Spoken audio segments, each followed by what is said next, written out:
Hello everybody, merhaba, iyi akşamlar. As part of this session, we're looking at educational leadership. And Dr. Bob Bates... No. It's behavior management. Sorry, behavior management. Sorry, behavior management. That's okay. And this session, sorry, I apologize to all the Turkish listeners. I had the wrong agenda. So this session is by Dr. Bob Bates, and it's about behavioral management. What we're going to do today is go through the issues around behavioral management, and Dr. Bob Bates, who is an expert on behavioral management, teaching teachers, engaging learners, engaging teachers in the learning process, will share some guidance and some share some positive messages about the way we need to work to be inclusive in our educational systems. Over to you, Bob. Thank you very much, Abdul. I'm not sure that anyone is an expert in behaviour management these days, but I will try my best to give some guidance on what I think good teachers need to do in order to practice good behaviour management. This is the second of 3 short presentations on the question of inclusive education in the UK. The first one dealt very much with policies and practices relating to the employment and education of people with disabilities. The second and third one will be more practical, with guidance available to teachers, parents and children themselves on how to react to their disabilities.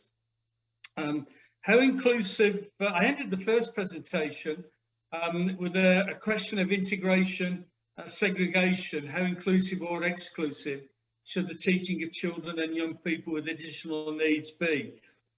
This question is one of the most challenging in the UK education system. It's challenging because on one hand, it requires clarity in how we characterise children and young people with behavioural issues as a result of their additional needs. Are they being naughty or are they being challenging?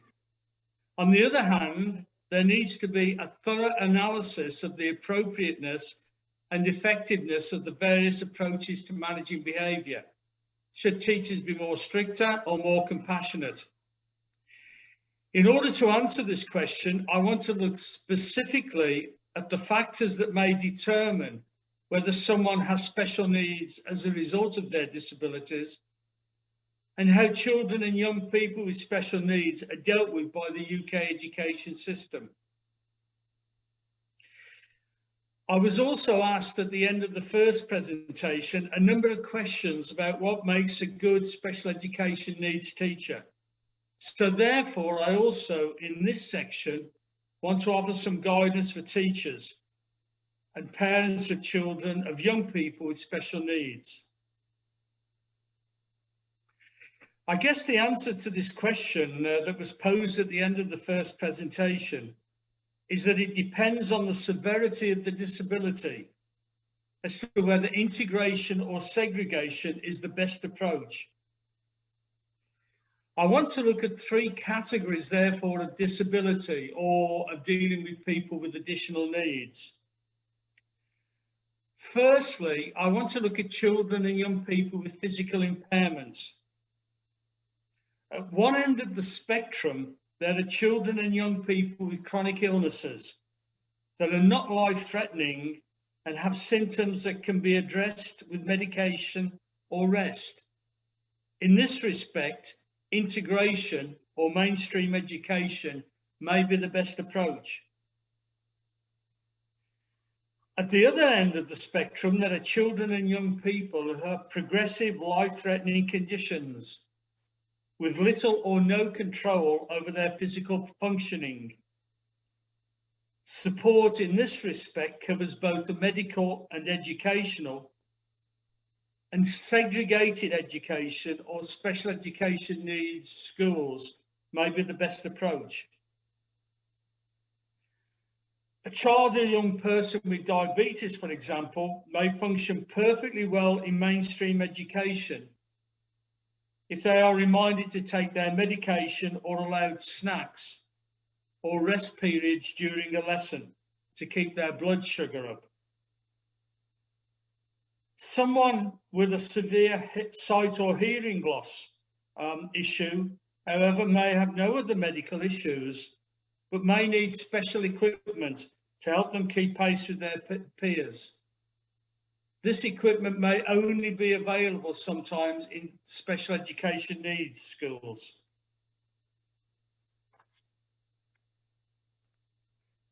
Because of the difference in the degree of severity or specific condition or the long-term nature of the condition, the symptoms, challenges, and strategies.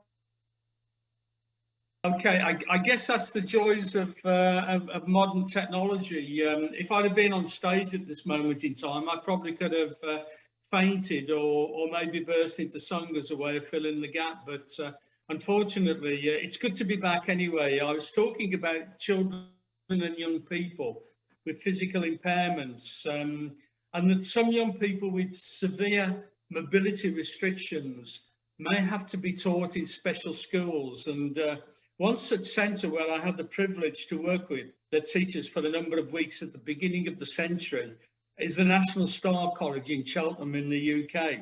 The college works with young people from the age of 16 onwards who have the most severe mobility issues to deal with. The centre's approach is a holistic one that focuses equally on social development as it does on academic achievement. The second category that I'd like to deal with are children and young people with neurology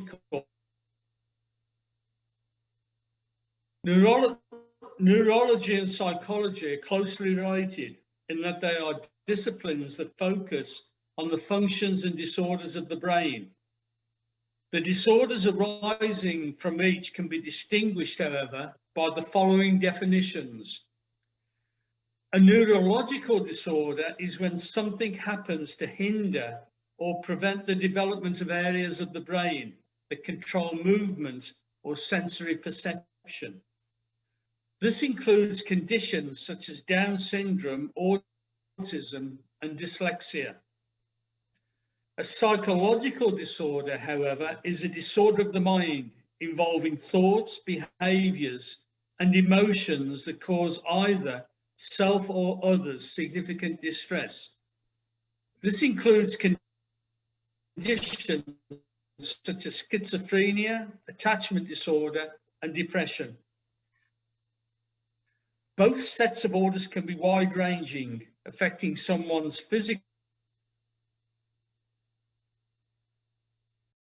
and psychological or neurological disorders in children or young people can be difficult, with many conditions such as attention deficit hyperactive disorder, ADHD, and autism spectrum disorder, ASD, not being diagnosed until later childhood.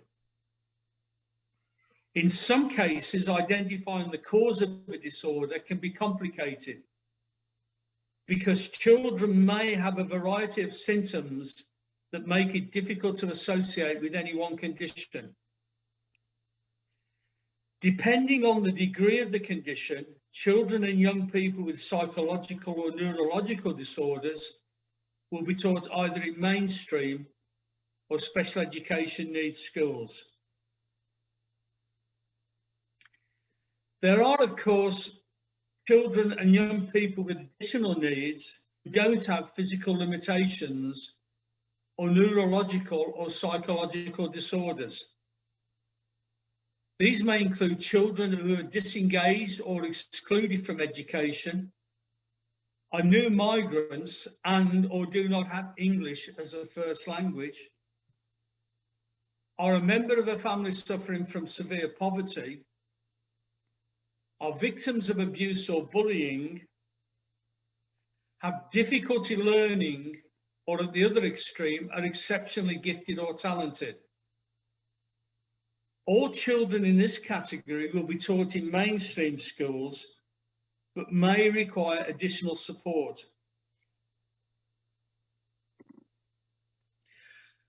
I'd like to, if I may, to conclude this presentation by shifting the emphasis away from the policies and practices of the UK education system and to offer some guidance to teachers and parents of children who may fit into any one of the three categories related to special or additional needs.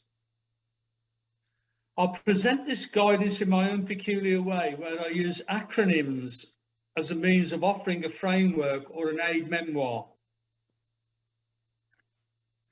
Firstly, a series of practical tips for teachers working with children with special education needs. These are in the form of an acronym spelling teachers. Firstly, I advise teachers to talk to others. There is a potential army of people out there who can give you advice and support when working with children, with the child or young person. These include doctors, specialists, therapists, charitable bodies, and parents or teachers working with children and young people with similar needs. Never be afraid to seek this advice, but also be wary, as not all of the advice or support offered will be the best for you or the person that you are teaching. You may have to adapt and adopt this advice to suit your own circumstances. Secondly, encourage the child or young person to be ambitious, but also to be realistic about what's achievable. In my book, A Quick Guide to Special Needs and Disabilities, is full of people with conditions such as speech disorders who became inspirational speakers, including people like Winston Churchill and Martin Luther King, and also wheelchair users who became talented performers in sport and music world. And I think the recent Paralympic Games is evidence of this. It also includes many whose abilities are limited to less challenging tasks. If the child or young person you are teaching is destined to sweep floors for a living, encourage them to be the best floor sweeper that ever lived. There's a story from the 60s about a state senator in the US who was visiting the NASA space site. He met a young man with learning difficulties who was sweeping the floor. When the senator asked him what he was doing, the young man replied, "I'm helping to put someone on the moon." Accept that you won't get a quick fix when working with children or young people with needs.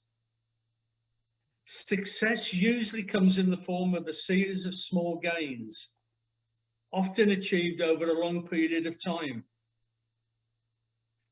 As a teacher, therefore, you may need to have the important qualities of patience and perseverance when working with a child or young person with additional needs.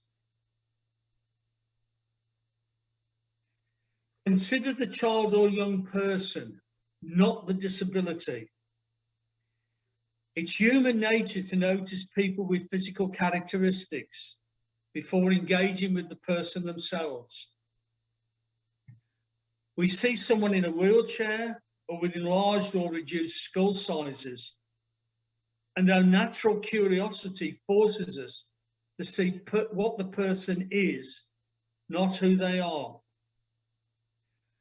We want to know what's caused the condition and what they can do rather than accepting their condition. And if we have a responsibility towards them, finding out what they can do. Adopt the philosophy that they are able, but in a different way. Have a positive approach to teaching children and young people with disabilities. There will be dark days when you feel that you are not making any progress with them and want to give in. Do this and the negativity will rub off on them. Take time to reflect on why no progress is forthcoming and what you can do to reverse the trend. Share your thoughts with others, and if it's appropriate, also with the child or young person as well. Empathy, not sympathy, is required.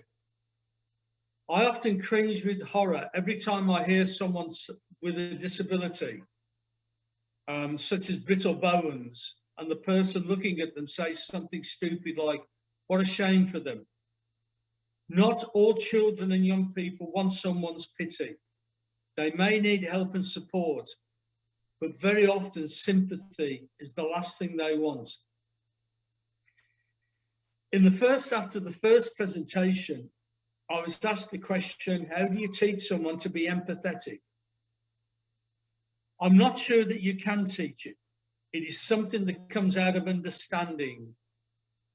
Create an environment in the classroom, therefore, where classmates feel comfortable about asking what the issue is, and also the person with the disability feeling comfortable to talk about it. The next point is to realise that others have needs too. This includes you as well. Give the child or young person your best shot, but not at the exclusion of others in the classroom. If you do this, then the likely impact will be that others' needs are not being met, and that there may be possible resentment towards the child or young person. Also, never be afraid to say, "I need some time out," as you may need a respite from your responsibilities in order to recharge your batteries. Finally, stress the importance of respect. Sadly, many children and young people experience bullying and harassment, both in schools and at home. You can argue that most, if not all, children and young people experience this at some times in their lives. When a child or young person is considered by others to be different, however, this can be particularly nasty and have a very negative effect on their self-esteem. Imposing a set of ground rules that legislate against this behaviour doesn't always work. You may need to adopt an approach that goes beyond compliance with rules and focuses on respect for others. I don't know if I may, if we have time, to look at practical tips for parents working with children with special education needs, because parents also have a significant role to play in the educational, emotional, and physical well-being of their children. Many parents, however, consider that their responsibilities for the educational development of their child ends once their child has left the school each day. COVID has clearly been a major shock for parents who have had to homeschool their children for long periods during the past year.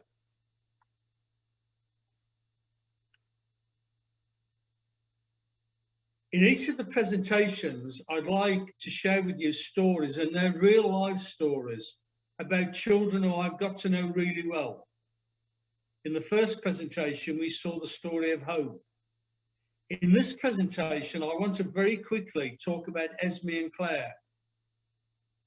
Esme and Claire both had microcephalus. Given the rarity of this condition, it's unusual to find two children of the same sex and same age in the same class at school. This was the case with Esme and Claire.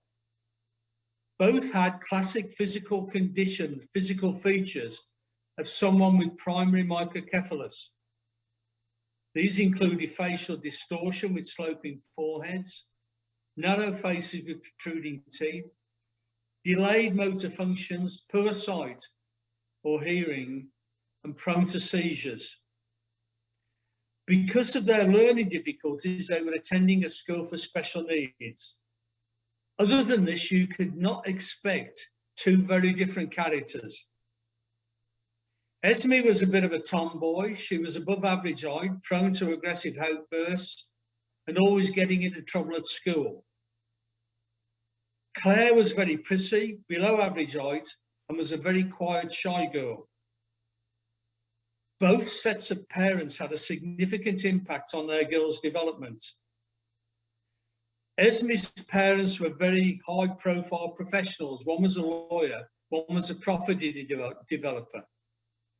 And most of Esme's early life had been in the care of the family's au pair. Their attitude from the outset had been to make Esme as independent as possible. Claire's mother worked as a teaching assistant, and her father had given up work as a lorry driver to be Claire's full-time carer. Their attitude had very much been to protect Claire. It's difficult what approach was the best. I spent some time with both parents, and it's clear that both loved their children. In 2017, Esme left school to attend a residential college for young people with additional needs. Claire stayed at home and was home-tutored by her father. COVID had a more serious impact on Esme, therefore, than it did on Claire. Because Claire's parents had been home teaching Claire prior to the pandemic, there hadn't really been a major change to Claire's lifestyle. Esme, however, had been thriving at the residential college, and their parents had been able to resume a major part of their professional careers. Due to social distancing rules in the UK, they were unable to employ a tutor to work with Esme, and tensions became high with both Esme and their parents resentful of the situation they were both in.